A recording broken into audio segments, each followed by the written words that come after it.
Hi friends, எல்லோருக்கும் வணக்கம். Welcome to Happy Taste puts.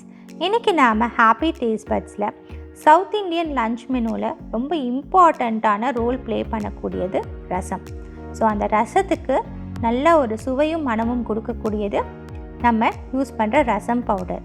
So அந்த ரசம் பவுடர் இன்றைக்கி எப்படி செய்யுதுன்னு பார்க்கலாம். ஜென்ரலாக ரசம் பவுடர் பார்த்திங்க அப்படின்னா ரெசிபீஸில் காஞ்ச மிளகாவோட காரம் கூட இருக்கும். நான் இன்றைக்கி செஞ்சு காமிக்க போகிற ரெசிப்பியில் பெப்பர் காரத்தை இன்க்ரீஸ் பண்ணி காஞ்ச மிளகாவை கொஞ்சம் கம்மி பண்ணி சேர்த்துருக்கேன். வாங்க இது எப்படி செய்யுதுன்னு பார்க்கலாம். இது நம்ம எல்லா இன்க்ரீடியன்ஸுமே ட்ரை ரோஸ்ட் பண்ணி எடுக்க போகிறோம். ஃபஸ்ட்டு லோ டு மீடியம் ஃப்ளேமில் ஒரு பேன் வச்சுக்கோங்க. பேனில் ஃபஸ்ட்டு நம்ம ஹோல் தனியா, இது நான் கப் மெஷர்மெண்ட்டில் இன்றைக்கி உங்களுக்கு சொல்கிறேன். ஒரு கப்பு ஹோல் தனியா எடுத்திருக்கேன். இதை மிதமான ஹீட்டில் இது நல்லா ரோஸ்ட் ஆகி ஒரு அரோமா வரும். அந்த ஸ்டேஜ் வரைக்கும் இதை ரோஸ்ட் பண்ணி எடுத்துக்கோங்க. பார்த்திங்கன்னா இந்த கோல்டன் ப்ரௌன் கலருக்கு சேஞ்ச் ஆகிருக்கு. ஸோ இந்த ஸ்டேஜில் இதை ஃப்ளேம்லேருந்து ரிமூவ் பண்ணி ஒரு பிளேட்லேயோ ஒரு பாத்திரத்துலையோ மாற்றிடுங்க.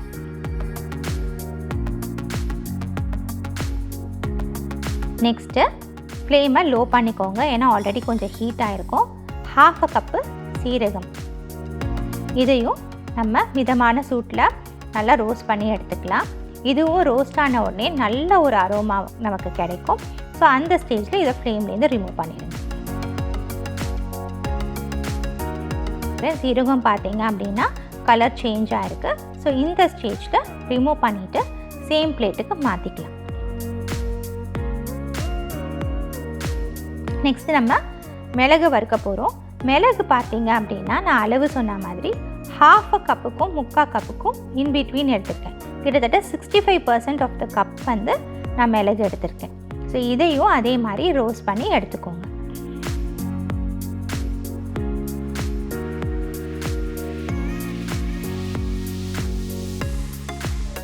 இந்த ரெசிபிக்கு பார்த்தீங்கன்னா நல்ல பெப்பரும் சீரகமும் நீங்கள் நல்ல குவாலிட்டி யூஸ் பண்ணும்போது நமக்கு ரசம் பவுடரோட ஃப்ளேவர் நல்லா என்ஹான்ஸ் பண்ணி கொடுக்கும். பெப்பரும் நல்லா ரோஸ்ட் ஆகிடுச்சு. அதையும் சேம் பவுலில் மாற்றிக்கோங்க.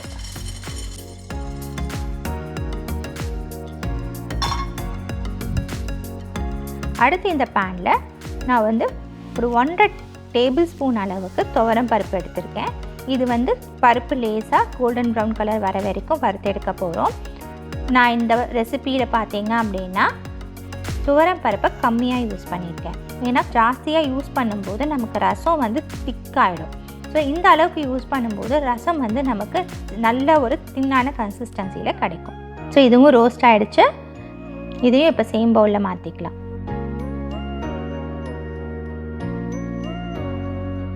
நான் ஆல்ரெடி சொன்ன மாதிரி நம்ம மிளகு காரம் கூட சேர்த்துருக்கிறதுனால காஞ்ச மிளகா நான் ஒரு 4 தான் எடுத்திருக்கேன். நம்ம ரசம் தாளிக்கும் போதும் காஞ்ச மிளகா சேர்ப்போம். ஸோ இதுக்கு 4 மிளகா இருந்தால் கரெக்டாக இருக்கும். ரெட் சில்லியும் நல்லா ரோஸ்ட் ஆகிடுச்சு. இதையும் ஃப்ளேம்லேருந்து ரிமூவ் பண்ணிக்கலாம். நெக்ஸ்ட்டு பெருங்காயம். நான் நல்லா கட்டி பெருங்காயம் யூஸ் பண்ணியிருக்கேன். நீங்கள் பவுடர் பெருங்காயம் யூஸ் பண்ணுறதா இருந்தால் ஒரு 1.5 டீஸ்பூன் அளவுக்கு எடுத்துக்கோங்க.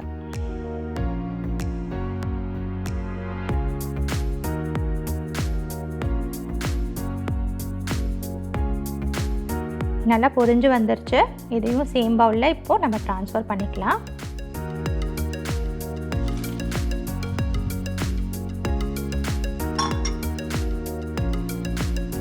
அடுத்து 2 கொத்து கருவேப்பிலை. இது நல்லா கிறிஸ்பியாக வர வரைக்கும் ரோஸ்ட் பண்ணி எடுத்துக்கோங்க.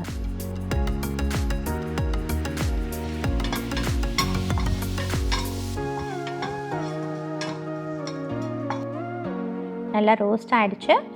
இதையும் ஃப்ளேம்லேருந்து ரிமூவ் பண்ணிக்கலாம்.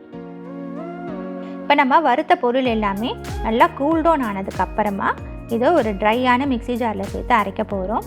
அரைக்கிறதுக்கு முன்னாடி 1 டீஸ்பூன் மஞ்சள் தூள். ஸோ இதையும் சேர்த்துட்டு இப்போது மிக்ஸி ஜாரில் நம்ம எல்லாத்தையும் ஒன்றா அரைச்சிக்கலாம். இது எல்லாத்தையும் ஒரு ட்ரையான ஜாரில் சேர்த்து நல்லா ஃபைன் பவுடராக அரைச்சி எடுத்துக்கோங்க.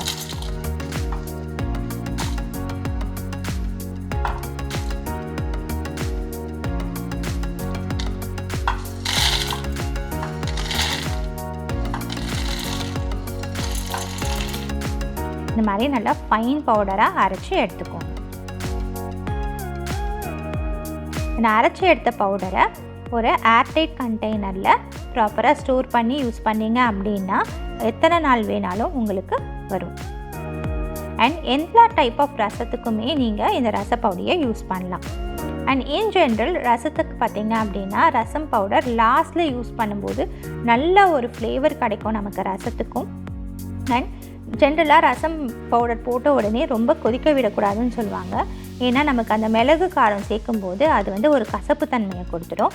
ஸோ ரசம் செய்யும்போது நீங்கள் ரசம் பவுடர் லாஸ்ட்டாக யூஸ் பண்ணி ட்ரை பண்ணி பாருங்கள். அண்ட் இந்த ரெசிபி உங்களுக்கு பிடிச்சிருந்துச்சு அப்படின்னா லைக் பண்ணுங்கள், ஃப்ரெண்ட்ஸ் அண்ட் ஃபேமிலிக்கு ஷேர் பண்ணுங்கள், நம்ம சேனலுக்கு சப்ஸ்கிரைப் பண்ணுங்கள், கூடவே பெல் ஐக்கானையும் ப்ரெஸ் பண்ணிடுங்க. தேங்க்யூ.